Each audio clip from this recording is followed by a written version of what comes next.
la Tour Eiffel, vous connaissez?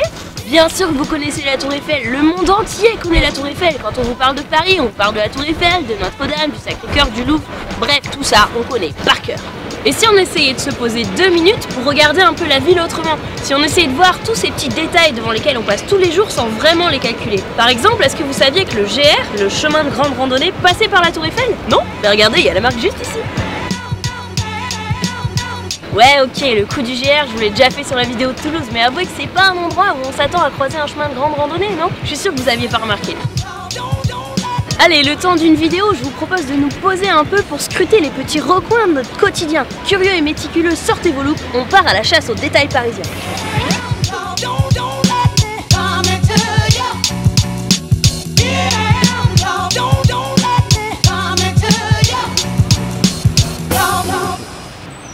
On est avenue Gabriel dans le 8e et je suis juste à côté d'un curieux aménagement urbain. Alors qu'est-ce que c'est? Non pas une boîte aux lettres, non pas un bac à sable, mais... Un bac aux lettres? Non, une boîte à sable. Il devait y en avoir environ une trentaine dans la ville qui ont été installées vers le début du 20e et ces boîtes, d'où leur nom, servaient donc à stocker du sable. Mais on n'avait pas encore Paris-Plage, me direz-vous. Et comme cette blague est très pourrie, j'enchaîne tout de suite sur le pourquoi du sable. Eh bien ce sable était répandu sur la voie par les cantonniers quand le sol était glissant. Glissant soit parce qu'il avait gelé, soit parce qu'il avait neigé, soit à cause des véhicules hippomobiles qui non, ne sont pas des hippopotames avec des roues, mais des véhicules tirés par des chevaux. Lesquels chevaux laissaient des déjections sur la voie. On appelait ce procédé le sablage. Or, le sablage avait l'inconvénient de beaucoup salir la rue. Donc après, progressivement, on l'a remplacé par le salage. Et donc le salage, l'avantage, c'est que le sel coûte moins cher et qu'en plus, l'eau salée gèle moins vite que l'eau douce. En parallèle, dans la première moitié du XXe siècle, l'utilisation des chevaux diminue de plus en plus en ville, donc on n'a vraiment plus besoin du sable. On avait installé une trentaine de ces boîtes dans Paris, ce qui en fait paraît pas beaucoup pour couvrir toute la ville. Mais comme peu de temps après leur installation on est passé au salage, peut-être qu'en fait c'est un début de dispositif expérimental qui est pas allé jusqu'au bout. Aujourd'hui il reste très peu de ces boîtes dans la ville et elles ont été reconverties en bouches d'aération. Vous pouvez voir dessus le blason de la ville de Paris ainsi que sa devise Fluctuat nec mercitur. On mettait le sable par l'ouverture en haut et on l'a vidé par la petite trappe en bas pour le répandre sur le trottoir. C'est fou!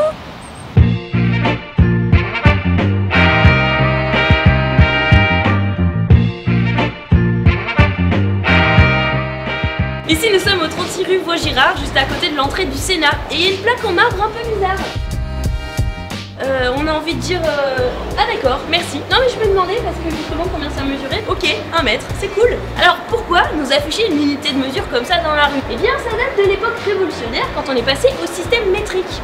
Avant on utilisait les pouces et les pieds et puis ça pouvait varier d'une région à l'autre. Alors les révolutionnaires ont voulu mettre en place un système universel commun à tout le pays. Ça se met en place dans les années 1790, mais l'idée de fixer une unité de mesure non à partir du corps humain mais à partir d'un phénomène physique comme l'oscillation d'un pendule ou un morceau de méridien, ça date déjà de la fin du XVIIe siècle. Bref, donc pendant la Révolution, l'Académie des sciences décide de fixer un mètre comme un millionième d'un quart de méridien terrestre. Pour avoir un modèle de référence, on fabrique un mètre étalon en platine qui est une matière réputée comme inaltérable, c'est-à-dire qu'elle va pas bouger au fil du temps ou pas avant très très longtemps. Par contre par la suite il y a plein de péripéties pour fixer le mètre avec plus de précision, sa longueur évolue, bref je vous passe les détails. C'est un comble pour une vidéo sur les détails.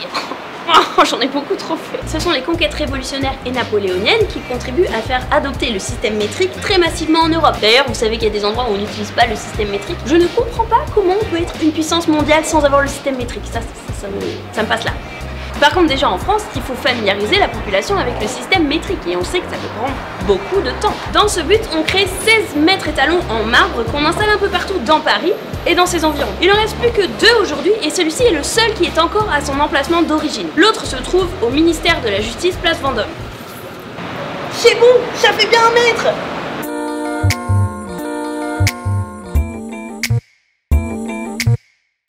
Vous connaissez Clet Abraham, le mec qui détourne les panneaux, c'est assez marrant.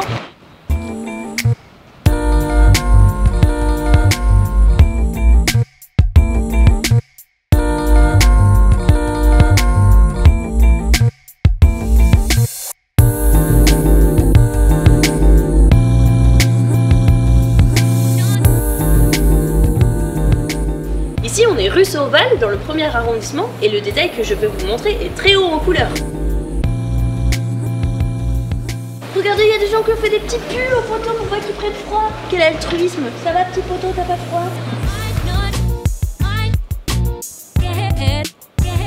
Alors on se demande qui a pu faire ça, sans doute un gang de mémés de rue, vous me direz. Eh bien pas forcément, c'est une pratique d'art urbain qui date d'il y a environ une dizaine d'années déjà et qui a commencé aux États-Unis, qui s'appelle le yarn bombing.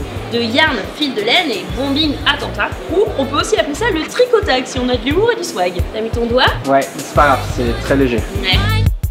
Donc voilà, c'est une pratique rigolote, haute en couleur, qui casse un peu les clichés en nous montrant que le tricot, le crochet, ça peut plaire à d'autres gens qu'à des mamies. Ou alors que les mamies aussi peuvent se réapproprier la rue.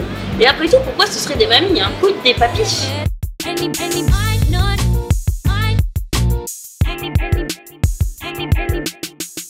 D'ailleurs à Paris, d'autres artistes s'appliquent à donner un peu de couleur aux poteaux. C'est le cas du Cyclope qui porte un nouveau regard sur ses potelets. Un nouveau regard, vous l'avez?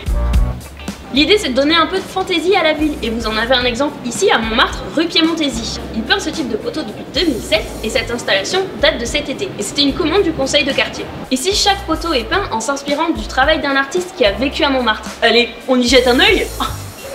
Ici Toulouse-Lautrec, Renoir, Toulouse-Lautrec, Gauguin, Valadon, Duchamp, Van Dongen, Van Gogh, Modigliani, Matisse. Ici le poteau volé, à nouveau Matisse, encore Van Dongen, Picasso, Picasso, Modigliani, Manet, Gauguin, Picasso et Picabia. Alors, vous les aviez tous reconnus? Ouais, c'est ça, mon œil. Ok, j'arrête avec les blagues avec les yeux. J'en ai la larme à l'œil. Top! Si tu crois que je vais arrêter, tu te fourres le doigt dans l'œil. Ok, j'arrête! Son but, c'est, je le cite, de pratiquer un art ludique et populaire en donnant une touche de fantaisie à la ville. Et on peut dire que ça fonctionne. Si vous voulez en savoir plus, je vous mets le lien de son site dans la description.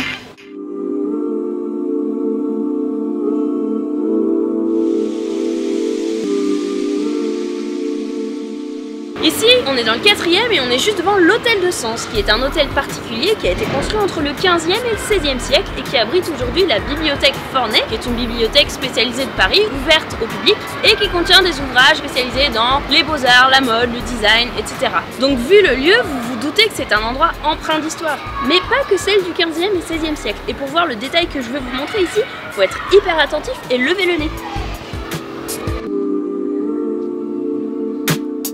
Si vous levez les yeux là-haut, vous pouvez voir un petit boulet encastré dans le mur qui date de la révolution de juillet 1830 apparemment. On n'a pas pu l'enlever et il est resté là comme un témoin d'un événement majeur du 19e siècle.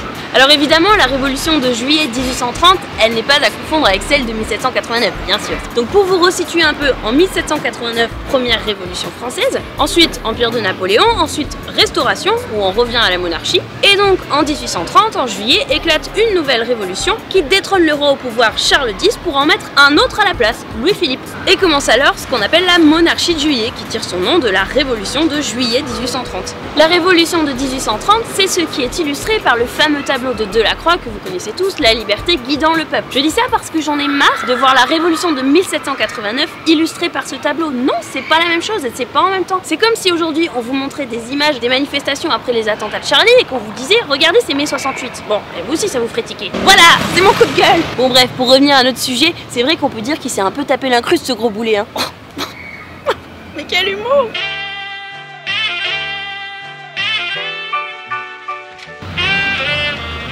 Et ça c'est Grégos qui met des visages dans la ville.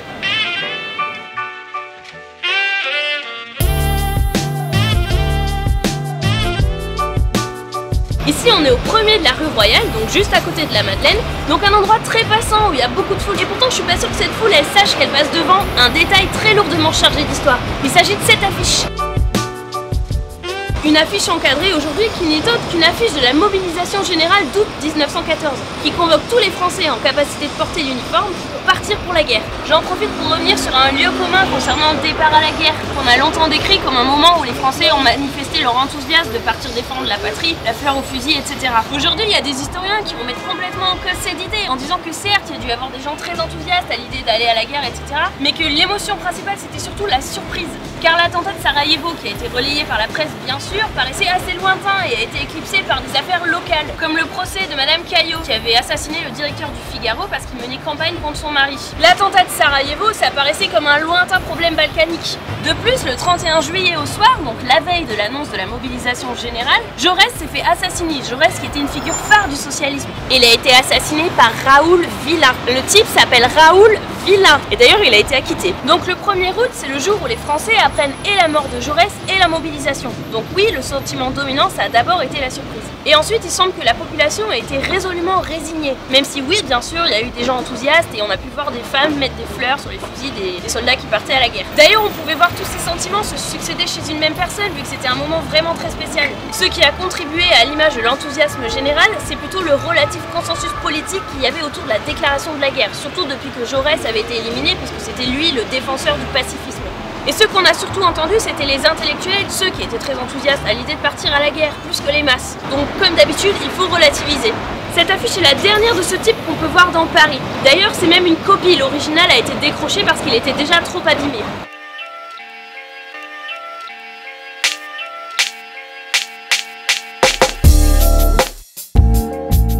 Alors évidemment, l'art urbain est plus que présent à Paris et c'est un vrai bonheur pour les chasseurs de détails. Parmi les plus insolites, vous aurez peut-être remarqué le travail de Monsieur BMX qui encastre des vélos dans les murs. Vous en avez un exemple ici, en haut du passage des Abbesses. Vous savez, on est juste à côté de l'épicerie d'Amélie Poulain, la fameuse. Pour ma part, ça me procure une sensation un peu étrange, surréaliste, comme si le passe-muraille de Marcel Aimé s'était mis au vélo. Et je dis ça parce qu'on est à Montmartre et c'est le quartier où se passe la nouvelle. D'ailleurs, on est tout près de la place Marcel Aimé. Vous pouvez voir la statue du passe-muraille traverse le mur. C'est un peu comme s'il courait après son vélo qui dévalait la butte Montmartre en traversant les murs. Poésie.